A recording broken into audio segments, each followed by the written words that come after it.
Hi, and welcome to SimpleSpiritualityPH. Now, for those of you who are new to my channel, my name is Regine.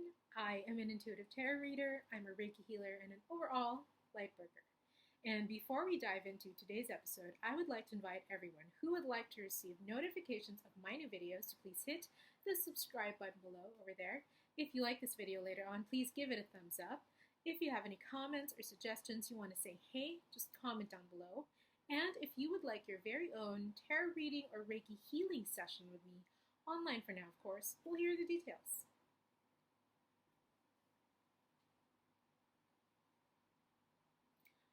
Alrighty, so let's get to the meat of the video. Now this video is actually contrary to the nature of simple spirituality. This video is going to be a little intertwined and a little bit more complicated than most of the videos that I post, but I realized that it was a very important topic because not a lot of people talk about it.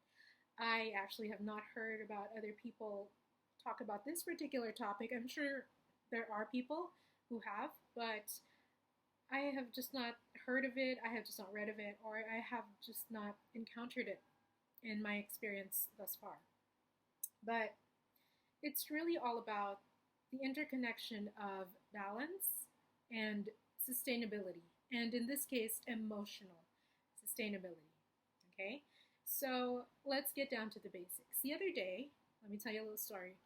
So the other day, I was doing a story on my Instagram, on my SimpleSpiritualityPH Instagram, and the main focus of my story was basically giving attention to the different times of the day. Because for a lot of us, we treat the morning as a sacred time of the day, rightfully so, and some of us treat the evening time as a sacred time of the day, rightfully so. I treat both as sacred times of the day because I'm a Gemini. Shout out to all my Geminis out there.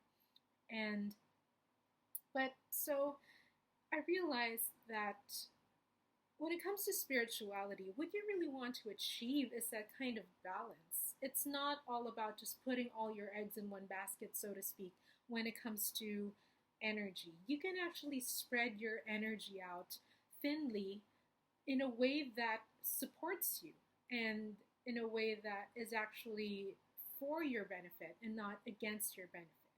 So let's say, for example, that you do treat your morning as a sacred time. What tends to happen is that, yes, you do have a great morning, that's true, and it goes well into maybe until lunch, because after lunch you've eaten and you'll feel good and all those lovely feelings inside, right? I know I feel like that whenever I eat. But after lunch, it kind of goes downhill. You know, you get to feel the weight of the food inside your stomach. You get into this kind of low slump for some of us, you know. And the reason for that is we don't know what it's like to harness all of that good energy of the morning and spread it out throughout the entire day. We don't know how to create fuel throughout that entire day. And the whole purpose, or rather, not really purpose, but one of the biggest pillars of spirituality is that it allows you to be mindful enough to keep going until you achieve peace. And what is peace? It is perfect balance all around, you know?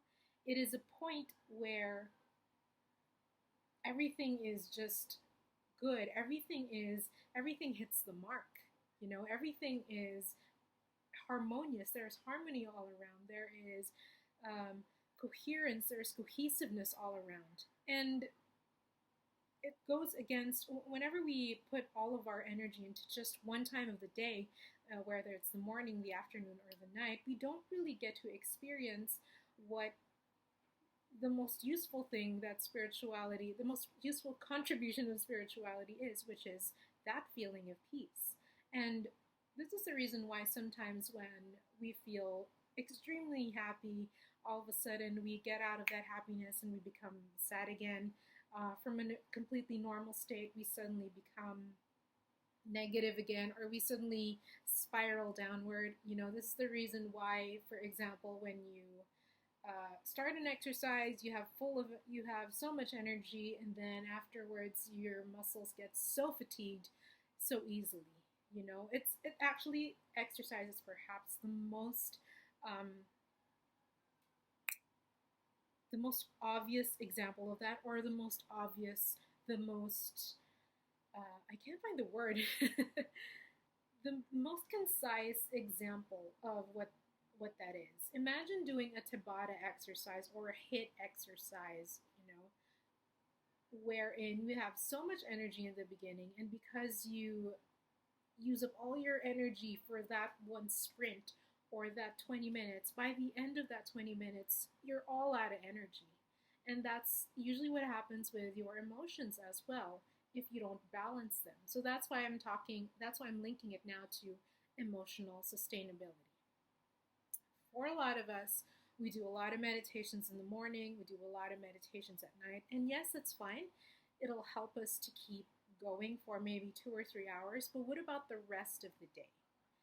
What if you're manifesting something consciously and you kind of fleet in and out of your mental diet because of the emotions that you feel inside? You know, your emotions have created negative thoughts in your head. What happens now? So that's what I really want to shed some light on today. Um, yes, I haven't heard a lot of people talk about it, but I'm talking about it now. I think we should really start looking into emotional sustainability. Now, what does this look like? What does emotional sustainability look like? Because it sounds a little bit incoherent when you're when you're listening to me ramble about it, right?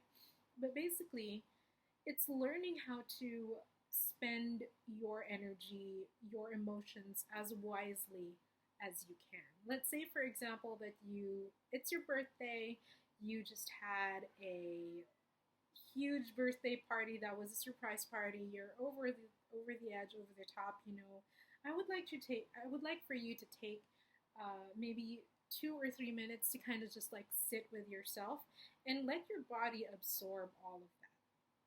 See how it can be distributed throughout your entire body. See how your muscles can take all of that in. See how or rather observe how and feel how you can spread that all over the different parts of your body, even your auric body, your mental body, your emotional body, you know, your physical body. Just spread it out in a warm glow and try to sustain that for the rest of the day. Try to sustain that for the rest of the day. And this will really give you a lot of fuel, a lot of energy, literally, to keep going in that specific emotion, in that specific state for longer periods of time. You know, for a lot of us, we spend all of our happiness in one go, in ecstasy. And then when that ecstasy is gone, we feel all of a sudden that we need more, we need more, we need something to replicate that kind of happiness. And we're looking for it in the outside world when really all we needed to do was just conserve it, you know? Spend it wisely. Spread it out thinly, but not too thin. Just spread it out in a way that will really help you to keep going for days and days and days. And then you'll realize that the more you do this, the more you can really enjoy and relish in that good energy and just keep it going and going until the next one shows up. And if you keep it going, if you stay in this energy for quite some time, as we all know, if you are a conscious manifester, even if you're not a conscious manifester, whatever you focus on expands, it grows, and it comes into your reality. So let's say, for example, you're able to sustain that energy for 3 days or 4 days. Within those 3 days or those 4 days, another thing shows up that will make you equally as happy. And then you go to conserve that again. And then another thing shows up because that's what your focus is on. So see, that's why I wanted to illustrate how important, or wanted to highlight rather, what emotional sustainability is and what it can do in the long run. So it really provides you with fuel, first and foremost. And the second one is, if you're a conscious manifester, or even if you're not a conscious manifester, it allows you to stay in a good feeling state. for longer periods of time, and it makes manifesting easier. You don't really need to feel good to manifest. You don't need to feel the realness of all of it just yet, but it does certainly help to make things come faster when you are in that good feeling state. Okay, so yeah, I hope this was eye-opening. I hope it was interesting, and I hope that a lot more people get into emotional sustainability, so to speak. And if you have any questions or comments, please contact me below or comment down below. If you like this video, please give it a thumbs up. If you have any comments or suggestions you want to say, hey, just comment down below. Oh, I said that already. If you would like to receive notifications of my new videos, please hit the subscribe button below. And if you would like your very own tarot reading or Reiki healing session with me, online for now, of course, well, here are the details.